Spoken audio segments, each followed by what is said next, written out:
Aryna Sabalenka breaks down, snaps at team after Australian Open final loss.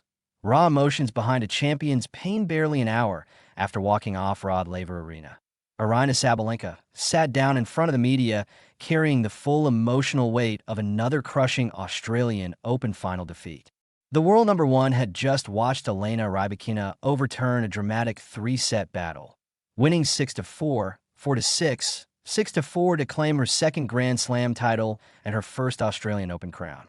But instead of the focus remaining solely on Rybakina's triumph, attention quickly shifted to Sabalenka in a post-match press conference that felt raw, tense, and deeply human. Sabalenka, the reigning Australian Open champion from 2023 and 2024, was attempting to process something far more complex than just a scoreline. This was her second consecutive loss in a Melbourne final, and the emotional toll was evident from the moment she appeared before reporters.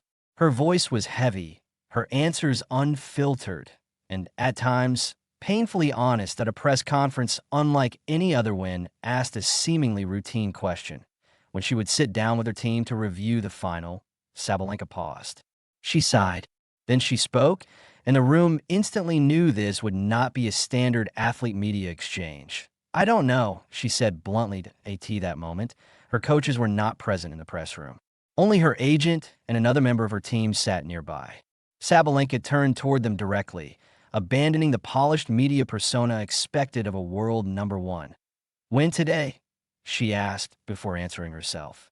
"Oh, you know. Maybe in a week. Or maybe in a few days. Whenever I feel like, okay, I can move on from this one." The words landed with shock value, but they also revealed something deeper, a player still bleeding emotionally from a match that slipped through her fingers. Sabalenka later admitted she had been crying off court, overwhelmed by the frustration of being so close yet again, only to fall short. The weight of expectation. Sabalenka arrived in Melbourne chasing history. A third consecutive Australian Open title would have placed her among the elite few to dominate the tournament in the Open era. She had navigated the draw with authority, displaying the power, aggression, and mental resolve that propelled her to the top of the rankings. But finals are different. Expectations tighten, margins shrink, and against Elena Rybakina, arguably one of the cleanest ball strikers in women's tennis, every lapse was punished. Sabalenka won the first set with authority, using her trademark power to dictate rallies. Even when Rybakina clawed back in the second set, Sabalenka responded, pushing the match into a tense decider. But in the third set, as momentum shifted and opportunities slipped away, the pressure mounted. This one hurts more, but growth is still there. Before Saturday's final, Sabalenka had spoken openly about learning from painful losses in major finals over the past year. Those defeats, she said, had reshaped her mindset and strengthened her emotional resilience. And despite the heartbreak, she insisted that growth was evident. Even in defeat, "I actually handle myself better than before," she explained. "Even when I lost the lead in the third set, I didn't completely lose it mentally like I might have in the past." That admission mattered. Sabalenka acknowledged the pain, but also recognized progress. Where once frustration might have spiraled into self-destruction on court, this time she fought until the final point. The anger, the tears, and the outburst came afterward, not during the match.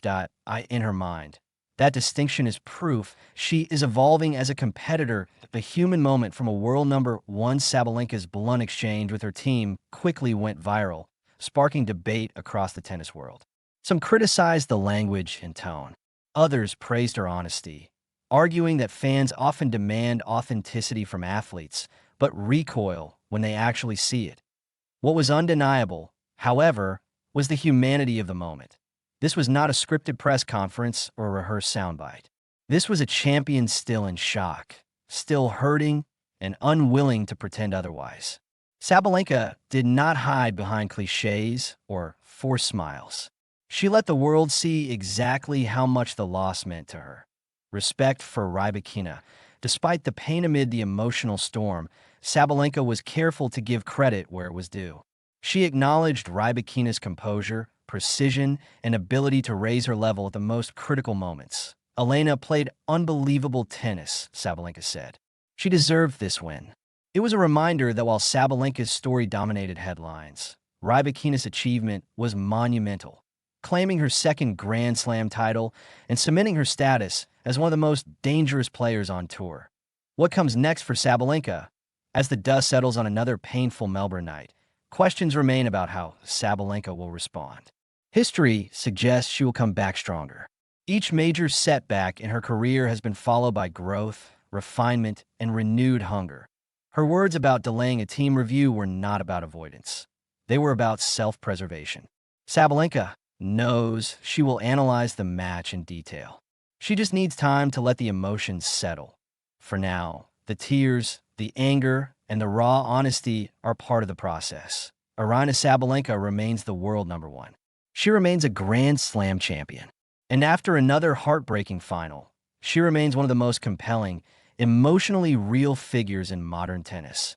A champion unafraid to show that even at the top, losing still hurts deeply.